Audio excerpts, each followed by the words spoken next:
ভাইয়েরা, আমি আমার খুতবার শুরুতে সূরা বাকারার 185 নম্বর আয়াত তেলাওয়াত করেছি, যেখানে আল্লাহ তাআলা কোন মাসে কোরআন আল কারীমকে, মহাবিশ্বের মহাবিশ্বয় কোরআন আল কারীমকে এই পৃথিবীতে নাজিল করেছেন সেটা আমাদেরকে জানিয়েছেন। আল্লাহ তাআলা ইরশাদ করছেন, শাহরু রমাদানাল্লাযী উনজিলা ফীহিল কুরআনু হুদাল লিন্নাস ওয়া বাইনাতিম মিনাল হুদা ওয়াল ফুরকান। আল্লাহ বলেন, রমাদান এমন একটা মাস যে মাসে কোরআন নাজিল করা হয়েছে, আর এই কোরআন হচ্ছে বিশ্ব মানবের জন্য পথ নির্দেশিকা, হেদায়েতের সুস্পষ্ট বর্ণনা এবং সত্য মিথ্যা পৃথক করার আসমানি মানদণ্ড রূপে জামিনে আমাদের জন্য কোরআন নাজিল করেছে কে? আওয়াজ করে বলেন তো, আল্লাহর নাজিল করা এই কোরআনে কোনো ভুল আছে? সবাই বলেন নাই। সবাই বললে এতটুকু আওয়াজ হয় আমি বিশ্বাস করি না। গলা ছেড়ে দিয়ে বলেন, আল্লাহর নাজিল করা এই সর্বশেষ আসমানি কিতাব আল কোরআনে কোনো ভুল আছে? সন্দেহ আছে? সংশয় আছে? বিয়ন্ডলেস, বাউন্ডলেস, বটমলেস, এমন কিতাব যেটা পড়ে গবেষণা করে এর তথ্য, উপাত্ত, ইনফরমেশন, লেসন নিয়ে শেষ করা যায় না। সুবহানাল্লাহ। আল্লাহ বলেন, এই কোরআনকে আমি রমাদানে নাজিল করেছি, যেটা বিশ্ব মানবের জন্য পথ নির্দেশিকা। এতে আছে হেদায়েতের সুস্পষ্ট বর্ণনা আর সত্য মিথ্যা পার্থক্য করার মানদণ্ড, কোনটা সত্য কোনটা মিথ্যা এটা কোরআন দিয়ে ডিফারেন্সিয়েট করা যায়। কোরআন হচ্ছে ফুরকান, to differentiate between right and wrong. কোনটা সত্য কোনটা মিথ্যা, কোনটা ভুল কোনটা নির্ভুল, এটা কোরআন দিয়ে যাচাই করা যায়। চিল্লায় বলেন ঠিক কিনা? এজন্য এই কোরআন দিয়ে আমাদের জীবন সাজাতে হবে। কোরআন দিয়ে জীবন না সাজালে জীবন আলোকিত হয় না। কোরআন দিয়ে পরিবার না সাজালে পরিবার আলোকিত হয় না। কোরআন দিয়ে সমাজ না সাজালে সমাজটা শান্তিময় হয় না। শুধু দুর্নীতি দমন কমিশন দিয়ে দুর্নীতি বন্ধ করা যায় না। কোরআনের আইন বাস্তবায়ন করা ছাড়া এই সমাজ থেকে দুর্নীতি বন্ধ করা যাবে না। চিল্লায় বলো ঠিক কিনা? আমার প্রিয় ভাইরা, এই কোরআন নাজিল হয়েছে রমাদান আল মুবারক, এই বরকতময় মাসে। তাই আমাদের উচিত এই মাসে আসন্ন যে রমাদান আল মুবারক, এই রমাদানে কোরআনের সাথে নিজেদের সম্পর্ককে বাড়ানো। আমার প্রিয় চাঁপাইনবাবগঞ্জের ভাইয়েরা, আমরা কি আসন্ন রমাদানে কোরআনের সাথে আমাদের অ্যাটাচমেন্ট, সম্পর্ক বাড়াতে চাই? চান সবাই? আপনি কি জানেন কোরআন নিয়ে কোন ফেরেশতা পৃথিবীতে এসেছিল? জানেন? ফেরেশতার নাম কি বলেন তো? জিবরিল আলাইহিস সালাম। একটু খেয়াল করে শুনেন, কান দুটো খরগোশের কানের মতো খাড়া করে আমার দিকে তাকান। সাইয়েদনা জিবরিল কোরআন নিয়ে এসেছেন, ফলে উনি হয়েছেন শ্রেষ্ঠ ফেরেশতা। বিশ্ব নবীর উপর কোরআন নাজিল হয়েছে, তাই তিনি হয়েছেন শ্রেষ্ঠ নবী। রমাদানে কোরআন নাজিল হয়েছে, তাই রমাদান হয়েছে শ্রেষ্ঠ মাস। কদরের রাতে কোরআন নাজিল হয়েছে, তাই কদর হয়েছে শ্রেষ্ঠ রাত। আমরাও যদি কোরআনের সাথে সম্পর্ক বাড়াই, আমাদের মর্যাদাও এরকম, আমাদেরকেও শ্রেষ্ঠ মানুষ বানায় দিবে কে? এজন্য কোরআনের সাথে সম্পর্ক বাড়াইতে রাজি আছেন তো? যারাই কোরআনের সাথে সম্পর্ক বাড়ায় এদের মর্যাদা বাড়ায় দেয় কে? দেখবেন আমাদের হাফেজে কোরআন, তারা ইন্টারন্যাশনাল কোরআন কম্পিটিশনে যে গোটা বিশ্বকে পেছনে ফেলে প্রথম পুরস্কার নিয়ে আসে। এত ছোট ছোট বাচ্চা, ও সমাজ বোঝে না, রাজনীতি বোঝে না, টাকা পয়সা বোঝে না, কিচ্ছু বোঝে না, কিন্তু গোটা বিশ্বে ওকে সম্মানের চেয়ারে আসীন করেছে কে? এই কোরআনের সাথে লাগলে আল্লাহ তাআলা সম্মান বাড়িয়ে দেয়। আমার প্রিয় ভাইয়েরা, আসুন আমরা শুরুতেই, আলোচনার শুরুতেই শপথ নেই যে আসন্ন রমাদানে আমরা কোরআনের সাথে নিজেদের সম্পর্ককে মজবুত করব ইনশাআল্লাহ। সবাই বলুন ইনশাআল্লাহ। শাবান মাস আসলে, রজব মাস আসলে সাহাবারা কি করতেন? আসুন আমরা দেখি কিভাবে তারা রমাদানকে ওয়েলকাম জানাতেন। রজব শাবান আসলেই ওনারা রমাদান পর্যন্ত পৌঁছার আকুতি, আগ্রহ আর ফরিয়াদ আল্লাহর কাছে জানাতেন আর বলতেন, ইয়া আল্লাহ, রমজান পর্যন্ত আমাদের হায়াত বাড়িয়ে দাও। আল্লাহুম্মা বাল্লিগনা রমাদান, আল্লাহ তুমি রমজান পর্যন্ত আমাদের পৌঁছে দাও। আল্লাহুম্মা বারিক লানা ফি রজব ওয়া শাবান ওয়া বাল্লিগনা রমাদান, আল্লাহ রজব শাবানে বরকত দাও, আল্লাহ রমজান পর্যন্ত তুমি আমাদেরকে পৌঁছে দাও। আওয়াজ করে পড়েন আমিন। আমার প্রিয় চাঁপাইনবাবগঞ্জের ভাইরা, গত বছর অনেকের সাথে আমরা একসাথে রমাদান কাটিয়েছি, তাদের অনেকে দুনিয়াতে এখন বেঁচে নাই, এরকম আছে না নাই? এই যে আরো 7 দিন বাকি রমাদান আসতে, এই 7 দিন পর্যন্ত আমরা রমাদান পাবো, কোনো গ্যারান্টি আছে? আচ্ছা, এই বছর যদি খুশনসিব হয় আমাদের, আমরা যদি পাই, আগামী বছরও যে রমাদান আমরা পাবো, কোনো গ্যারান্টি আছে? তাহলে আসুন আমরা ভেবে নেই, হতে পারে this Ramadan could be the last and final Ramadan in our life. হতে পারে এই রমাদানই হতে পারে আমার জীবনের শেষ রমাদান। ঠিক কিনা বলেন? তাই আসুন আমরা আল্লাহর কাছে দোয়া করি, আল্লাহুম্মা বাল্লিগনা রমাদান, আল্লাহ তুমি রমাদান পর্যন্ত আমাদেরকে পৌঁছে দাও। আওয়াজ করে পড়েন আমিন। ইবনু রাজব আল হাম্বালি লাতাইফুল মাআরিফের মধ্যে লিখেছেন, সাহাবারা ওনারা রমাদান কেন্দ্রিক, আমাদের সালাফ সালফে সালেহিনরা রমাদান কেন্দ্রিক জীবন কাটাতেন। ওনারা রমজান আসার 6 মাস আগে আল্লাহর কাছে দোয়া করতেন, আল্লাহ রমজান পর্যন্ত পৌঁছে দাও। রমজান চলে যাওয়ার পরে বাকি 6 মাস আল্লাহর কাছে দোয়া করতেন, আল্লাহ এই রমাদানে যে ইবাদত করেছি এই ইবাদতগুলো তুমি কবুল করে নাও। সুবহানাল্লাহ। তাহলে পুরো বছর রমাদান কেন্দ্রিক জীবন। রমজান আসার আগে 6 মাস দোয়া করতো, আল্লাহ আমরা যেন রমজান পাই। রমজান চলে যাওয়ার পরে বাকি 6 মাস বলতো, আল্লাহ রমজানে যে ইবাদত করেছি এগুলো তুমি কবুল করে নাও। সুবহানাল্লাহ। আবার এই শাবান মাসে আল্লাহর হাবিব সাল্লাল্লাহু আলাইহি ওয়াসাল্লাম সবচেয়ে বেশি রোজা রাখতেন। কানা ইয়াসুমু শাবানা কুল্লাহ, সবচেয়ে বেশি রোজা রাখতেন শাবান মাসে। ওয়া কানা ইয়াসুমু শাবানা ইল্লা কালিলা, শাবানের অল্প কয়েকদিন ছাড়া পুরো শাবানটাই বিশ্বনবী রোজা রাখতেন। সুবহানাল্লাহ পড়েন। এই শাবানে আপনারা রোজা রাখছেন তো? রাখছেন? আল্লাহ তুমি কবুল করো, আমরা সবাই পড়ি আমিন। মাইকের সাউন্ডটা একটু উইক মনে হচ্ছে, একটু স্ট্রং করতে হবে সামান্য।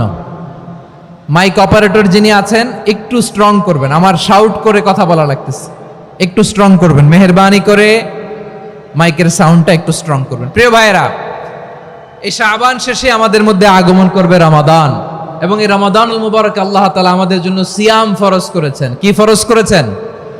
তিনি সূরাতুল বাকারার 183 নম্বর আয়াতে ইরশাদ করছেন, রাব্বুল আলামিন বলেন, ইয়া আইয়ুহাল্লাযীনা আমানু কুতিবা আলাইকুমুস সিয়ামু কামা কুতিবা আলাল্লাযীনা মিন ক্বাবলিকুম লাআল্লাকুম তাত্তাকুন। আল্লাহ বলেন, ও বিশ্বাসীরা শোনো শোনো, তোমাদের জন্য সিয়ামকে ফরজ করা হয়েছে, ঠিক যেমন ভাবে তোমাদের পূর্ববর্তী উম্মতদের উপরও সিয়ামকে ফরজ করা হয়েছিল, লাআল্লাকুম তাত্তাকুন, যাতে করে তোমরা সবাই মুত্তাকি হতে পারো। সুবহানাল্লাহ বলেন, যাতে করে তোমরা আল্লাহ সচেতন হতে পারো। তাহলে সিয়ামকে, এই সামনে যে রমাদান আসতেছে আমার প্রিয় ভাইয়েরা, এই পুরো রমাদান ব্যাপী সিয়াম সাধন করা, সিয়াম পালন করাকে আমাদের জন্য ফরজ করে দিয়েছে কে? রমাদানের রোজা রাখার নফল নাকি? রমাদানে সিয়াম পালন করা কি নফল?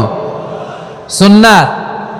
তাহলে কি ফরজ? আওয়াজ করে বলেন, রমাদানের রোজা রাখা কি ফরজ? এটা শুধু আমাদের উপরই ফরজ না, আমাদের আগে যত জাতিগোষ্ঠী এই পৃথিবীতে এসছে সবার উপরে সিয়াম পালনকে ফরজ করেছে কে? সবার উপরে আল্লাহ তাআলা সিয়াম পালনকে ফরজ করেছিলেন। তবে ধরনটা ভিন্ন ছিল, এক এক জাতিগোষ্ঠীর জন্য এক এক ধরনের ছিল। আমাদের জন্য সিয়াম ফরজ টানা 1 মাস 30 দিন বা 29 দিন। কোন কোন উম্মতের উপর 30 দিন না, মাত্র 3টা রোজা ফরজ ছিল। কয়টা? আওয়াজ করে বলেন। আপনাদের কি মনোযোগ আছে না গেছে? মনোযোগ আছে? তাকবীর পড়েন তো, লিল্লাহে তাকবীর। আমাদের 1 মাস সিয়াম ফরজ, পূর্ববর্তী অনেক উম্মতের উপর 1 মাস ছিল না, 3টা ফরজ ছিল। কয়টা? প্রতি মাসের 13, 14, 15 ফরজ ছিল তাদের জন্য। কারো জন্য শুধু একটা, আশুরার রোজা। কোন কোন উম্মতের জন্য 10টা। কোন কোন উম্মতের জন্য রোজা ফরজ ছিল মৌনতার রোজা, আরবিতে বলে সৌমুল ইনসাত, মানে সারাদিন খেতে পারবে, পান করতে পারবে, স্ত্রীর সাথে মেলামেশা করতে পারবে, কিন্তু কথা বলতে পারবে না। কথা বললেই তাদের রোজা ভেঙে যেত। পড়েন সুবহানাল্লাহ। কি অদ্ভুত ব্যাপার, মৌন সম্মতির রোজা। যেমনটি সাইয়্যিদাতুনা মারিয়াম আলাইহিস সালাম বলেছেন, ইন্নী নাযারতু লির-রাহমানি সাওমা ফালান উকাল্লিমাল ইয়াওমা ইনসিয়া।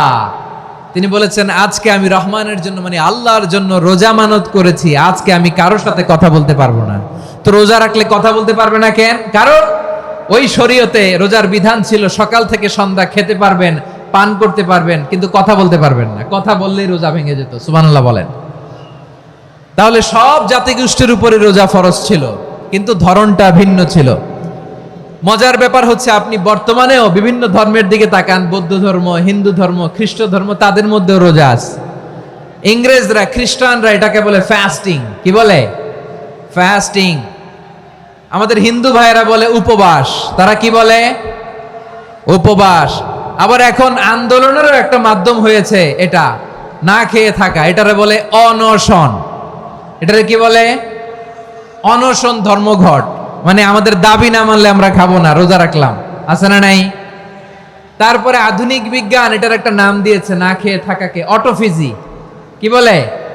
অটোফিজি। জাপানের এক চিকিৎসা বিজ্ঞানী এই অটোফিজির উপর গবেষণা করে সে নোবেল পেয়েছে।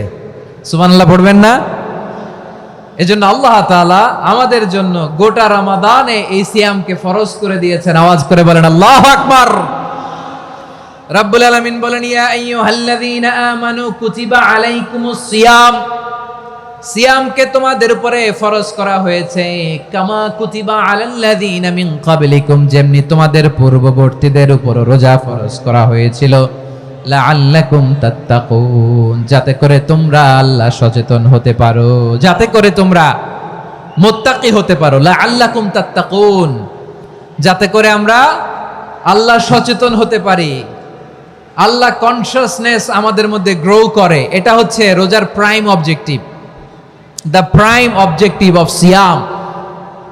অনেকে জিজ্ঞেস করলে অনেকে বলে রোজার মূল উদ্দেশ্য হচ্ছে না খেয়ে থাকা। না। অনেকে বলে গরিবদের কষ্ট অনুধাবন করা রোজার উদ্দেশ্য। না। রোজার উদ্দেশ্য কি, সিয়াম পালনের উদ্দেশ্য কি, এটা আল্লাহ তাআলা স্পষ্ট এই আয়াতের পেছনে বলেছেন যে লাআল্লাকুম তাত্তাকুন, যাতে করে তোমরা আল্লাহ সচেতন হতে পারো, আল্লাহ ভীতি তোমাদের মধ্যে গ্রো করে, গড কনসিয়াসনেস, আল্লাহ কনসিয়াসনেস, আল্লাহ সচেতনতা যেন বাড়ে, দ্য সেন্স অফ অ্যাকাউন্টেবিলিটি। আল্লাহর সুপ্রিম কোর্টের কাঠগড়া এই দুনিয়াতে আমি যাই করলাম তার সবকিছু যে পাই টু পাই হিসাব দিতে হবে, এই sense, to enhance the sense that what ever we do Allah is watching me. আপনি যাই করেন কেউ দেখে না, কিন্তু দেখে কে? শুরুতেই তো জিজ্ঞেস করেছিলাম যে কেউ যেটা দেখে না সেটা দেখেন কে? কেউ যেটা শোনে না সেটা শোনেন কে? এর নাম হচ্ছে লাআল্লাকুম তাত্তাকুন, যাতে করে তোমরা আল্লাহ সচেতন হতে পারো, আল্লাহ ভীরু হতে পারো। দুনিয়ার কেউ দেখে না, কিন্তু আল্লাহ দেখে। এটাই রোজার মূল শিক্ষা। আমার প্রিয় ভাইরা, আপনি লুকিয়ে লুকিয়ে ঘরের ভেতরে অন্যায় করেছেন, পাপ করেছেন, আপনার বাবা দেখে নাই, মা দেখে নাই, স্ত্রী দেখে নাই, কিন্তু দেখেছে কে? আল্লাহর চোখ ফাঁকি দেয়া যায়? আচ্ছা বুঝে থাকলে বলেন তো, সিসি ক্যামেরার চোখ ফাঁকি দেয়া যায় কি যায় না? পুলিশের চোখ, র্যাবের চোখ, বিমানবন্দরে কাস্টমস অফিসারের চোখ, কিন্তু আমার আল্লাহর চোখ?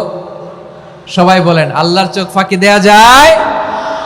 এই সেন্সটা নিয়ে আসা নিজের মধ্যে, আমি what ever I do Allah is watching me, যাই করি আল্লাহ দেখে। লাআল্লাকুম তাত্তাকুন।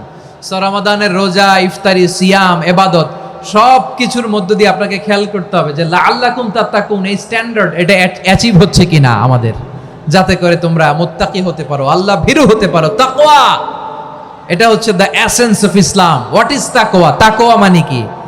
তাকওয়ার সংজ্ঞা অনেকে অনেক ভাবে দিয়েছেন। আমি সরাসরি সাহাবাদের কাছ থেকে একটা সংজ্ঞা আপনাদের শোনাচ্ছি।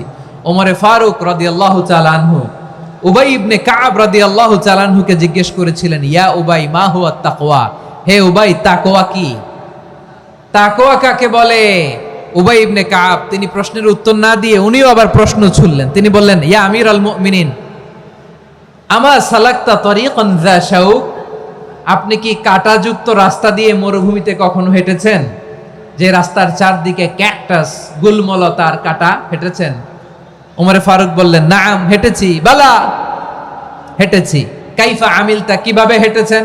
ওমরে ফারুক বললেন, শাম্মারতু ওয়াজতাহাতু, আমি আমার জামা জুব্বা আর চাদর আটোসাটো করে গায়ের সাথে এমন ভাবে মিলিয়ে রেখেছি, এমন সাবধানে হেঁটেছি যাতে করে মরুভূমির ক্যাকটাসের গুলমলতার কাঁটা আমার গায়ে বিঁধে না যায়। উবাই ইবনে কাব বলেন, ফাযালিকা হুয়া তাকওয়া। আরে তাহলে আপনি তো ঠিকই জানেন তাকওয়া মানে কি, এটাই তো তাকওয়া। ওই রাস্তা দিয়ে যেভাবে হেঁটেছেন পুরো দুনিয়ার জিন্দেগিটা এইভাবে সাবধানে চলার নামই হচ্ছে তাকওয়া। চিল্লায় বলো ঠিক কিনা? এই দুনিয়াতে পাপ পঙ্কিলতা থাকবে, শয়তানির হাতছানি থাকবে, অপরাধ প্রবণতা থাকবে, নফসের খায়েশ থাকবে, অন্যায়ের হাতছানি থাকবে। সব কিছুকে দলে মুচড়ে পেছনে ফেলে সাবধান হয়ে এই দুনিয়ার সিরাতুল মুস্তাকিমের পথে চলতে হবে। যেই রাস্তা শুরু হয়েছে দুনিয়াতে, শেষ হয়ে গিয়েছে আল্লাহর জান্নাতের ভেতরে। চিল্লায় বলেন ঠিক কিনা? আমার প্রিয় চাঁপাইনবাবগঞ্জের ভাইয়েরা, এটার নামই তাকওয়া।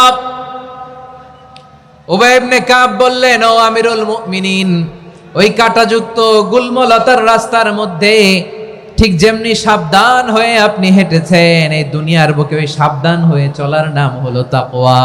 সুবহানাল্লাহ। তাহলে তাকওয়া কারে বলে? আমার চাঁপাইনবাবগঞ্জের কলিজার টুকরা ভাইয়েরা, বুঝতে পারছেন আপনারা? হ্যাঁ, তাকওয়ার শুধু দুইটা নমুনা আপনাদের সামনে পেশ করব, আপনাদের ক্লিয়ার হয়ে যাবে। একটা নমুনা তো দিলাম, আরেকটা নমুনা, সেটাও ওমরে ফারুক রাদিয়াল্লাহু তাআলা আনহুর জীবনী থেকে। উনি ছিলেন ন্যায়পরায়ণ শাসক। রাত্রিবেলা প্রজাদের কি হাল হাকিকত, কি অবস্থা, ঘুরে ঘুরে প্যাট্রোলিং করতেন পুলিশের মতো। তো সারা রাত প্যাট্রোলিং করে সারা রাত তিনি ঘুরেছেন কার কি অবস্থা দেখে। শেষ রাতে তিনি ফিরে আসতেছেন। তিনি থাকতেন, সেই বুখারীতে এসেছে, কানা ইয়াসকুনু ফি আওয়ালিল মদিনা, মদিনার উঁচু এলাকায় থাকতেন। তো ফিরে আসার সময় উনি একটা প্রাচীর বেষ্টিত ঘরের পাশে দুইজন নারীর কথোপকথন শুনতে পেলেন। কয়জন নারীর? দেখি আপনাদের মনোযোগ আছে কিনা, বলেন কয়জন নারীর? একজন বৃদ্ধা, একজন যুবতী। উনি কান লাগিয়ে শুনতে পাচ্ছেন। বৃদ্ধা মা, ওমরে ফারুক কাউকে দেখতে পাচ্ছেন না, শুনতে পাচ্ছেন। বৃদ্ধা মা তার যুবতী মেয়েকে বলে, এই তাড়াতাড়ি উটের দুধ দহন করে উটের দুধের সাথে পানি মিশাও, তাইলে কালকে বাজারে মদিনায় বেশি দামে বিক্রি করা যাবে, লাভ হবে অনেক। বৃদ্ধা মহিলা এটা বললেন। যুবতী মেয়ে উত্তরে বলে, মা আপনি জানেন না আমিরুল মুমিনিন খলিফাতুল মুসলিমিন ওমরে ফারুক দুধে পানি মিশানোকে দণ্ডনীয় অপরাধ বলে ঘোষণা দিয়েছে, জানেন না? এবার বৃদ্ধা মহিলা বলে, আরে পাগলি, এই ভোর রাতে আমিরুল মুমিনিন ওমরে ফারুক আসবে কোত্থেকে? উনি আসবে কোত্থেকে? ওনার পাইক পেয়াদা সিকিউরিটি আসবে কোত্থেকে? কেউ দেখবে না। আরে কেউ দেখবে না, তাড়াতাড়ি দুধের সাথে পানি মেশাও। এই কথা যখন মা বলেছে, যুবতী মেয়েটা চমৎকার একটা উত্তর দিয়েছে।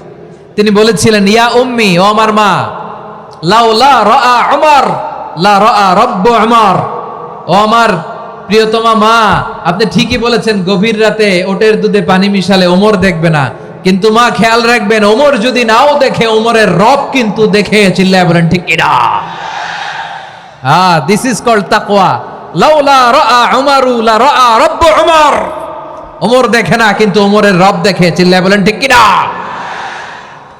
এজন্য রব্বুল আলামিন বলেন, লা তুদরিকুহুল আবসার ওয়া হুয়া ইউদরিকুল আবসার ওয়া হুয়াল লাতীফুল খাবীর।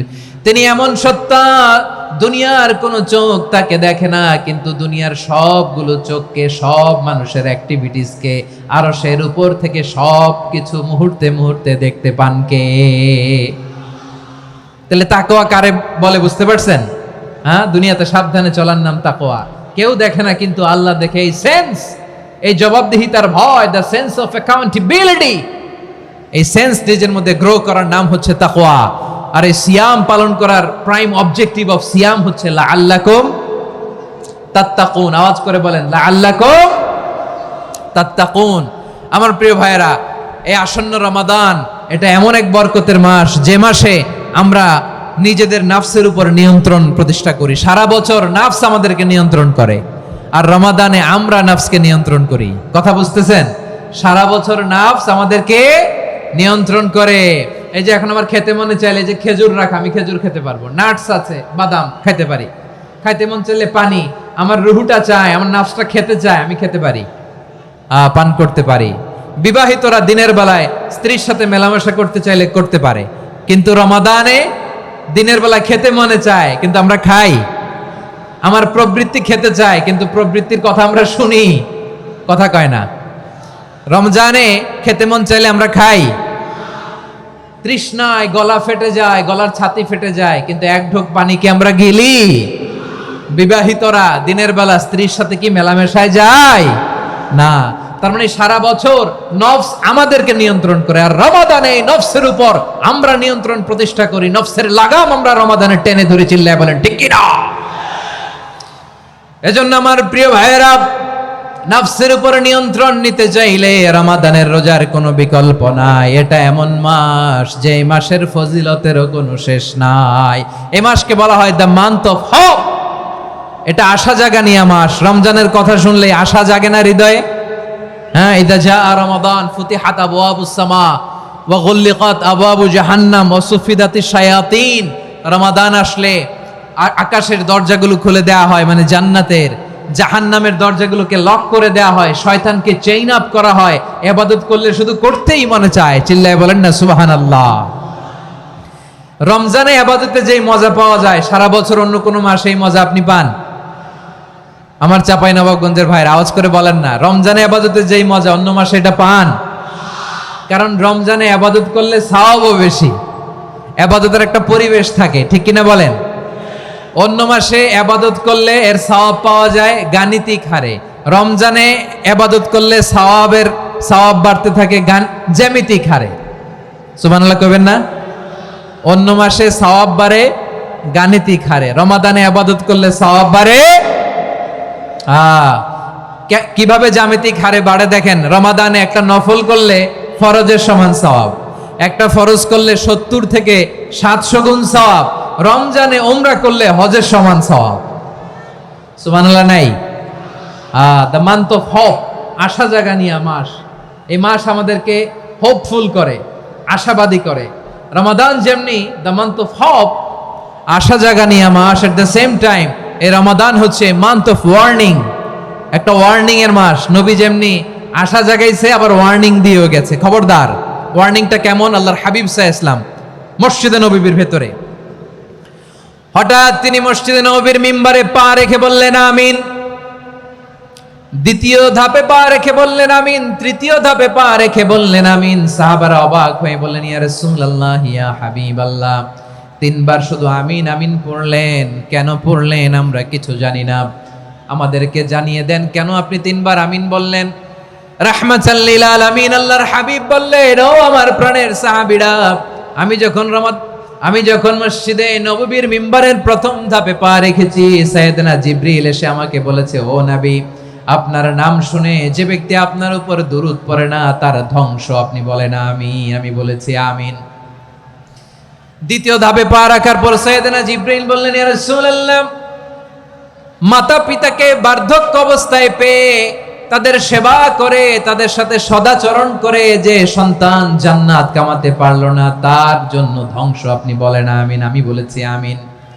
আবার মিম্বারের তৃতীয় ধাপে ঠিক যখনই আমি পা রাখলাম, সাইয়েদনা জিবরাইল বললেন, নবী, রমজান মাস পাওয়ার পরে এই মাসে ইবাদত করে যে ব্যক্তি নিজের গুনাহ মাফ করাতে পারলো না, তার জন্য ধ্বংস। আপনি আওয়াজ করে পড়েন আমিন। কত বড় ধমক, কত বড় ওয়ার্নিং দেখছেন। যে রমাদান পেয়েছে, কিন্তু রমাদানের ইবাদত করার মধ্য দিয়ে সে নিজেকে জাহান্নাম থেকে মুক্ত বানাতে পারলো না, তার উপর আল্লাহ লানত, তার জন্য ধ্বংস। সাইয়েদনা জিবরাইল বলেছেন আমিন, স্বয়ং বিশ্বনবীও বলেছেন আমিন। আওয়াজ করে পড়েন নাউযু বিল্লাহ। তাহলে রমজান আসবে আর আমরা নিজেদেরকে জাহান্নামীদের লিস্ট থেকে নাম কাটিয়ে জান্নাতীদের লিস্টে উঠাতে পারবো না। এর চেয়ে বড় হতভাগা কি আর কেউ থাকতে পারে? আওয়াজ করে বলেন। তাহলে রমাদানের এই রহমত, বরকত, মাগফিরাত, ফজিলত আমাদের কামাই করার দরকার আছে না নাই? আর মাত্র 7 দিন বাকি। আর মাত্র কয় দিন? এগুলো নিয়ে আমাদের কোনো আগ্রহ নাই। তোমাকেই খুঁজছে বাংলাদেশ, ক্লোজ আপ 1, আর মাত্র 7 দিন বাকি। টেলিভিশনে বিজ্ঞাপন আছে না নাই? রেফেল ড্র হবে লটারির, আর মাত্র 5 দিন আছে না নাই? কিন্তু এমন এক বরকতময় মাস আসতেছে, আর মাত্র 7 দিন বাকি। আমাদের কোনো সেন্সই নাই, আমাদের মধ্যে কোনো অনুভূতি কাজ করে না। হায় রে দুর্ভাগা মুসলমান। আমার প্রিয় ভাইয়েরা, আপনি পৃথিবীতে যত ইবাদত করেন সব ইবাদতের সওয়াব নির্ধারিত। এটা পাবেন বা ওইটা পাবেন, এই সওয়াব জান্নাতে, এই বাড়ি ওই বাড়ি। শুধু সিয়ামের সওয়াবটা অনির্ধারিত। কুল্লু আমালি ইবনে আদম ইউদাফ আল হাসানাতু আশরু আমসালিহা ইলা 700 দি'ফিন ইল্লা সাওম। সব নেক আমলের সওয়াব বাড়তে বাড়তে 700 গুণ, কিন্তু রোজা ছাড়া। রোজার সওয়াব কি হবে?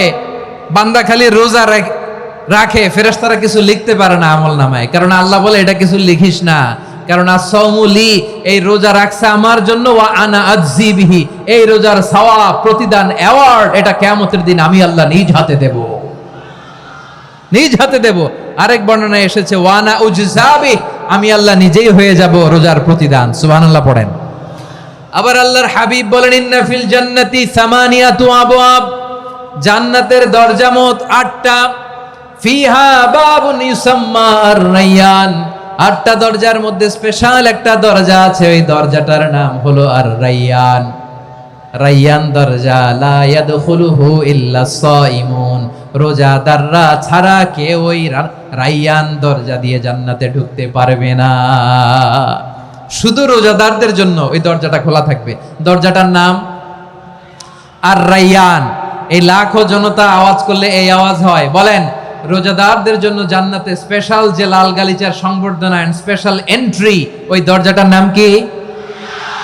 আর-রায়্যান শব্দটা কেমন লাগে? ভালো লাগে। অনাগত সন্তান যদি কারো আসে, ছেলে সন্তান, নাম রেখে দিয়েন আর-রায়্যান। পারবেন?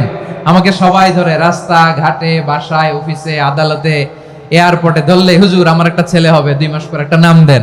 চাপাই নবাবগঞ্জবাসীর জন্য আমি একটা নাম দিয়ে গেলাম। সামনের 2-3 মাসে, 4 মাসে, 6 মাসে যাদের ছেলে সন্তান হতে পারে বলে মনে করেন, যদি পছন্দ হয় নামটা, নাম রেখে দিয়েন রায়্যান। কি নাম? লা ইয়াদখুলহু ইল্লা সাইমুন, রোজাদাররা ছাড়া কেউ ঢুকতে পারবে না। মান দাখালাহু লাম ইয়াযমা আবাদা, একবার যে এই গেট দিয়ে ঢুকবে, he will never be thirsty again, তার গলা থেকে চিরকালের জন্য আল্লাহ তৃষ্ণা মিটায়া দিবে। আমরা ওই রায়্যান দরজা দিয়ে সেদিন জান্নাতে ঢুকতে চাই কি চাই না?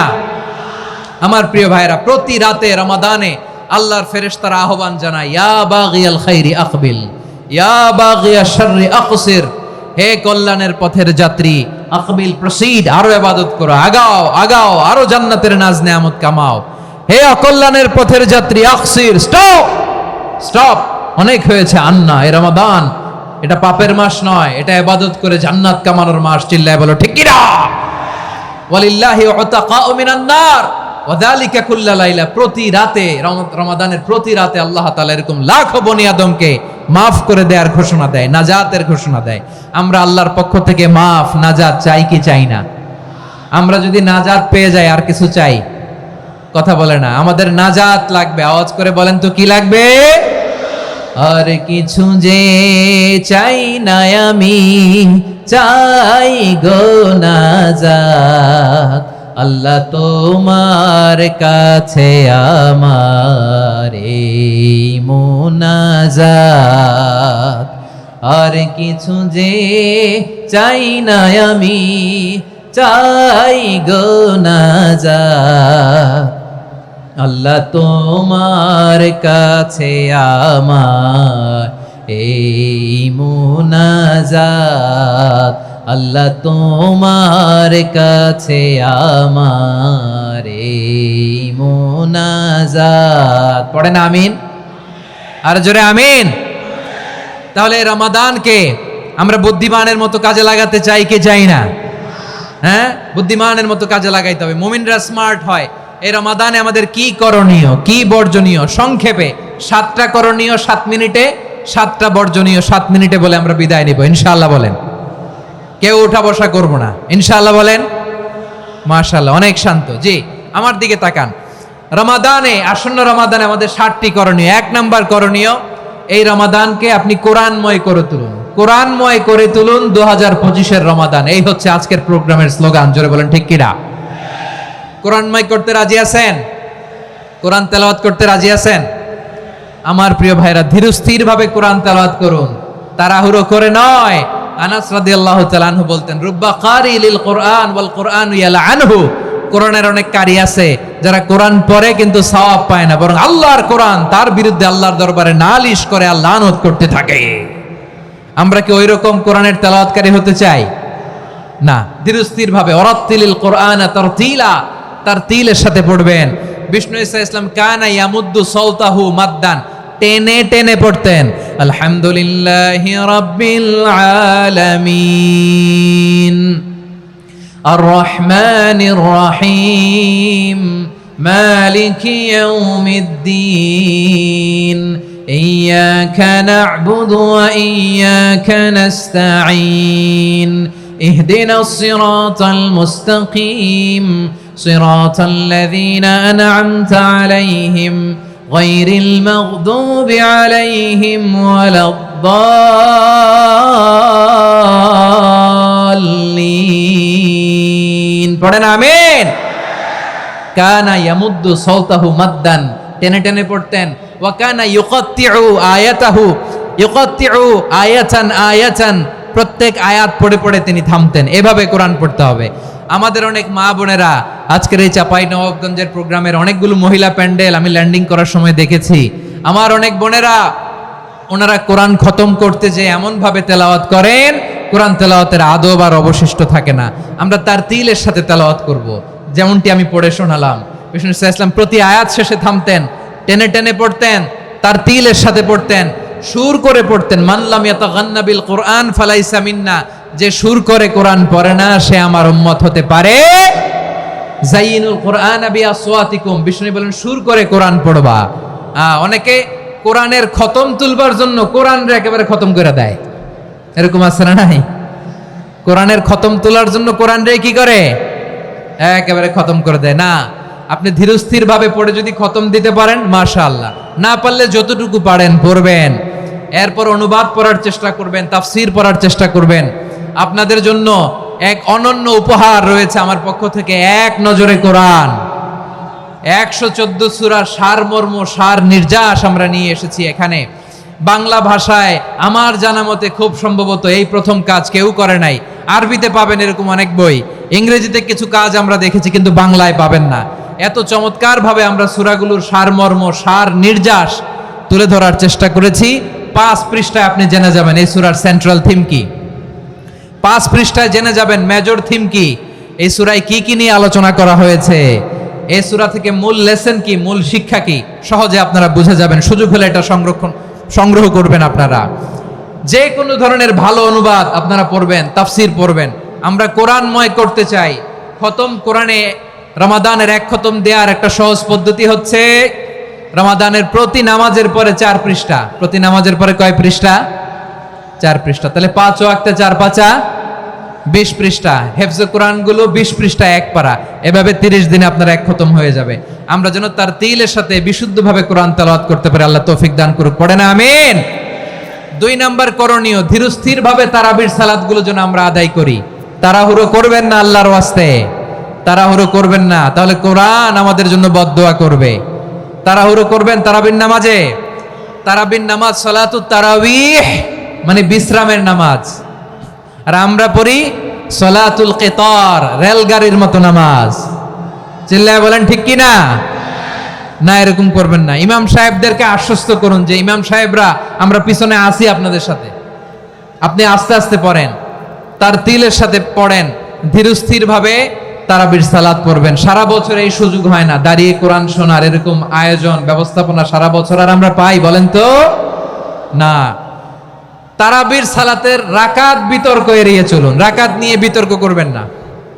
8 রাকাত 20 রাকাত নিয়ে যে মারামারি এই দেশে, এটা শয়তানের ফন্দি। চিল্লায় বলেন এটা কার ফন্দি? আমরা 20 রাকাত পড়ি, আপনারা হয়তো 8 রাকাত পড়েন, কোনো অসুবিধা নাই। আমরা যারা 20 রাকাত আমরা পড়তেছি, আমরা 20 রাকাতের কথাই বলি, 20 রাকাত আমরা পড়বো আজীবন। সৌদি আরবে মক্কা মদিনায় 20 রাকাত পড়ে, কোনো অসুবিধা নাই। অন্যান্য মসজিদগুলোয় 8 রাকাত পড়ে, এই নিয়ে এদের মধ্যে মারামারি আছে? হ্যাঁ, আর এই জন্য রাকাত বিতর্ক এড়িয়ে চলবেন। প্রিয় ভাইয়েরা, আপনার আমল আল্লাহর কাছে কবুল হবে সংখ্যার বিচারে না উত্তমতার বিচারে? বলেন তো, সংখ্যার বিচারে না উত্তমতার বিচারে? উত্তমতার বিচারে। কত চমৎকার ভাবে আপনি আল্লাহর সামনে দাঁড়াতে পারছেন এটা বিবেচ্য। রুকু সেজদাগুলো সুন্দরভাবে করবেন, রুকু থেকে সোজা হয়ে দাঁড়ানো ওয়াজিব, 2 সেজদার মাঝখানে সোজা হয়ে বসা ওয়াজিব, এই তা'দীলুল আরকান বাদ দিলে হানাফি মাযহাব মতে সহু সিজদা দিতে হবে, অন্য মাযহাব মতে নামাজই হবে না, আপনার নামাজই হবে না। এই জন্য ধীরস্থির ভাবে তারাবির সালাত যেন আমরা আদায় করি। পারা যাবে তো ইনশাআল্লাহ? 3 নাম্বার, তাহাজ্জুদের সালাত আদায় করুন। বছরের অন্য সময় উঠতে পারি না, অনেকে বলে হুজুর উঠতে পারি না, কিন্তু রমাদানে সাহারি খাওয়ার জন্য তো উঠাই লাগে। কি বলেন, সাহারি খান আপনারা? হ্যাঁ, খান না? খান কে কে দেখি তো? মাশাআল্লাহ মাশাআল্লাহ। এই সুন্নত পালনের জন্য 1 নাম্বার। মাশাআল্লাহ, ঠিক আছে, পালন করবেন। আল্লাহর হাবিব বলেন তাসাহহারু ফা ইন্না ফিস সাহুরি বারাকা, তোমরা সাহারি খেও, কেননা সাহারির ভেতরে বরকত ঢুকায় দিয়েছে কে? একটা খেজুর, 1 গ্লাস পানি খেলো সারা দিন আপনাকে তরতাজা রাখে কে? তো সাহারির জন্য যেহেতু উঠতেই হয়, সাহারি খাওয়ার আগে বা পরে 2 রাকাত 4 রাকাত তাহাজ্জুদ পড়া যাবে না? রব্বুল আলামিন বলেন ওয়ামিনাল লাইলি ফাতাহাজ্জাদ বিহি নাফিলাতান লাকা আসা আইয়াবআসাকা রাব্বুকা মাকামান মাহমুদা। ও নবী, রাতের কিছু অংশ সময় তাহাজ্জুদের সালাত আপনি আদায় করবেন, কারণ এই তাহাজ্জুদ হলো আপনার জন্য নাফিলাতাল লাক, অতিরিক্ত ফরজ। আপনাকে মাকামে মাহমুদে অধিষ্ঠিত করবে কে? এজন্য যারা সম্মানিত হতে চান, সম্মানের আসনে যেতে চান, তাদের জন্য তাহাজ্জুদ অবধারিত। আমরা রমজানে সাহারির আগে তাহাজ্জুদ পড়তে চাই কি চাই না? এই নামাজটা আল্লাহ বড্ড ভালোবাসেন। কেন জানেন? কারণ গভীর ঘুমকে স্যাক্রিফাইস করে আমরা এই নামাজ পড়ি। ঘুমের আরবি জানা আছে কারো? ঘুমরে আরবিতে কি বলে? অনেকগুলো আরবি আছে। একটা আরবি হচ্ছে নুআস, তন্দ্রা, তন্দ্রা, আমানাতান নুআসা কোরআনে এসেছে। আরেকটা আছে ঝিমুনি, ঝিমুনি, এইভাবে ঝিমুনি আসে ঘুমের আগে, এটারে বলে সিনা। এটারে কি বলে? সিনা। স্বাভাবিক ঘুমকে আরবিতে বলে নাউম। স্বাভাবিক ঘুমকে কি বলে? এই সিনা আর নাউমকে আল্লাহ এক আয়াতে এনেছেন, লা তাখুযুহু সিনাতু ওয়ালা নাউম। আল্লাহর তন্দ্রা নাই, ঘুম নাই, ঘুমের আগে যে তন্দ্রা আছে ওইটাও নাই। তাহলে নুআস, সিনা, নাউম পেলাম। আরেকটা ঘুমের আরবি হচ্ছে হুজুদ। চাঁপাইনবাবগঞ্জ আওয়াজ করে বলেন, আরেকটা ঘুমের আরবি কি? হুজুদ। এটা মাঝরাতের ঘুম, শেষ রাতের ঘুম, যেই ঘুমটা বড্ড মজা লাগে। কাঁথা টেনে টেনে, ব্ল্যাঙ্কেট টেনে টেনে আরেকটু ঘুমাইতে মন চায়, আরেকটু, আর 1 মিনিট, আর 2 মিনিট, এরকম একটা মজার ঘুম শেষ রাতে আছে না নাই? এই শেষ রাতের ঘুম, এই হুজুদের ঘুমকে স্যাক্রিফাইস করে যে সালাত পড়া হয়, ওই সালাতের আরবি নাম হচ্ছে সলাতুল হুজুদ বা সলাতুত তাহাজ্জুদ। চিল্লায় বলেন আল্লাহু আকবার। এজন্য আল্লাহ তাআলা তাহাজ্জুদের সালাতকে এত পছন্দ করেন। পড়বেন তো রমাদানে? 4 নম্বরে মুক্ত হস্তে দান করুন, মুক্ত হস্তে দান করুন। ওয়ামা আতাইতুম মিন যাকাতিন তুরিদুনা ওয়াজহাল্লাহি ফাউলাইকা হুমুল মুদঈফুন। তোমরা মনে করো না যাকাত দিলে তোমাদের সম্পদ কমে যায়, এটা ভেবো না, বরং তোমরা আল্লাহর খুশির জন্য যে যাকাত দাও, তারপরে তোমার যে সম্পদ থাকে ওই সম্পদের মধ্যে প্রবৃদ্ধি দান করে কে? আপনি মনে করছেন দিলে কমে? চাঁপাইনবাবগঞ্জের ভাইয়ের আওয়াজ করে বলেন, দান করলে কি সম্পদ কমে নাকি বাড়ে? আওয়াজ করে বলেন, কমে না বাড়ে? বাড়ে। যেটা দান করেন, কামাসালি হাব্বা আম্বাতাত সাবআ সানাবিলা ফি কুল্লি সুম্বুলাতিন মিয়াতি হাব্বা। 1 টাকা দান করলে এটা চারা বীজের মতো, রূপে দিলে 7টা শীষ, প্রতি শীষে হয় 100 শস্য দানা। আল্লাহ যারে চায় এরকম বাড়ায় দেয়, প্রবৃদ্ধি দেয়। সুবহানাল্লাহ। এজন্য মুক্ত হস্তে দান করতে রাজি আছেন? আগে আগে যাকাত ক্যালকুলেট করে রাখেন। আপনার যাকাত বর্ষ যদি পরেও হয়, দেরি করেও হয়, ধরেন যে প্রতি বছর মুহররমে দেন, আপনি আগে দিতে পারবেন। যাকাত অগ্রিম আদায় করা যায়। সুবহানাল্লাহ বলেন। বিষ্ণু ইসা ইসলাম রমাদানে এত দান করতেন, কানা আজওয়াদান নাস, কিন্তু রমাদানে আজওয়াদুন নাস আজওয়াদু বিল খাইরি মিনার রিহিল মুরসালা। প্রবাহিত বাতাসের চেয়ে বিশ্বনবী আর অবদান্যতা বেড়ে যেত। প্রবাহিত বাতাস যেমনি সবাইরে বাতাস দেয়, আস্তিক নাস্তিক মুমিন কাফির সবাইকে শীতল করে দেয়, তেমনি নবীজির রমাদানের দান ছিল এমন, কেউ নবীর কাছে চেয়ে ফিরে গিয়েছে এর নজির নাই। জোরে বলেন সুবহানাল্লাহ। রমাদানে দান করব, ইফতার শেয়ার করব। কাউকে ইফতারি করালে সারাদিন রোজা রেখে তার যে সওয়াব, আপনি ইফতার করানোর কারণে আপনার আমল নামায় ওই সওয়াব আল্লাহ ঢুকায় দিবেন। পড়েন সুবহানাল্লাহ। সাহাবারা বললেন, নবী আমরা গরিব মানুষ, ইফতারি খাওয়ানোর পয়সা নাই। আল্লাহর হাবিব বললেন, ওয়ালাউ বিমাজকাতি লাবান, এক ঢোক দুধ, ওয়ালাউ বিতামরা, একটাও খেজুর, ওয়ালাউ বিশারবাতিমা, এক ঢোক পানি খাইয়েও যদি কারো রোজা ভাঙাও, তারপরে ওই সওয়াব তোমার আমলনামায় দিবে কে? তাহলে মুক্ত হস্তে দান করুন, 4 নাম্বার। 5 নাম্বার হচ্ছে কদর তালাশ করুন, রমজানের সবচেয়ে দামি সময়। বিষ্ণু বলেন, মান হরিমা খাইরাহা ফাকাদ হরিম, যে কদর মিস করলো সে সব মিস করলো, হি ইজ দ্য লুজার। আচ্ছা বলেন, এই বরকতের মাসে আমরা কি লুজার হতে চাই না গেইনার হতে চাই? সবাই বলেনি, বলেন এই রমাদানে আমরা লুজার হব না গেইনার হব? ইন্না আনজালনাহু ফি লাইলাতিল কদরি ওয়া মা আদরাকা মা লাইলাতুল কদর, লাইলাতুল কদরি খায়রুম মিন আলফি শাহর। পড়েন আল্লাহু আকবার। লাইলাতুল কদরি খায়রুম মিন আলফি শাহর, 1000 মাসের চেয়েও সেরা। 1000 মাসে হয় 83 বছর 4 মাস। 83 বছর 4 মাস টানা ইবাদত করলে যেই সওয়াব, কদরের রাতে ইবাদত করলে অতটুকু সওয়াব আপনি পাবেন, আল্লাহ সেটা বলে নাই। আল্লাহ বলে তার চাইতে বেশি সওয়াব দিয়ে আপনার আমলনামা ভরে দিবে কে? কদর যেন মিস না হয়। 21, 23, 25, 27, 29 নাকি খালি 27? আপনারা কি খালি 27? হ্যাঁ না, ফালতামিসু ফিল আশরিল আওয়াখিরি ফিল মিনাল ভিতরি, রমজানের শেষ দশকের বেজর রাতগুলোকে কদর হিসেবে তালাশ করো। আল্লাহর হাবিব সাল্লাল্লাহু আলাইহি ওয়াসাল্লাম শেষ 10 দিন টানা ইবাদত করতেন, টানা ইবাদত। ইদা জাআল আশরু আহিয়াল লাইলা আইকাযা আহলা ওয়া জাদ্দা ওয়া শাদ্দাল মিজার, সারা রাত জেগে ইবাদতের নজির নবীজির নাই, শুধু রমজানের শেষ দশক ছাড়া। সুবহানাল্লাহ বলেন। নিজেও ঘুমাতেন না, ফাতেমা রাদিয়াল্লাহু তাআলা আনহু, আলী রাদিয়াল্লাহু তাআলা আনহু কাউকে ঘুমাতে দিতেন না, সবাইকে জাগিয়ে তুলতেন।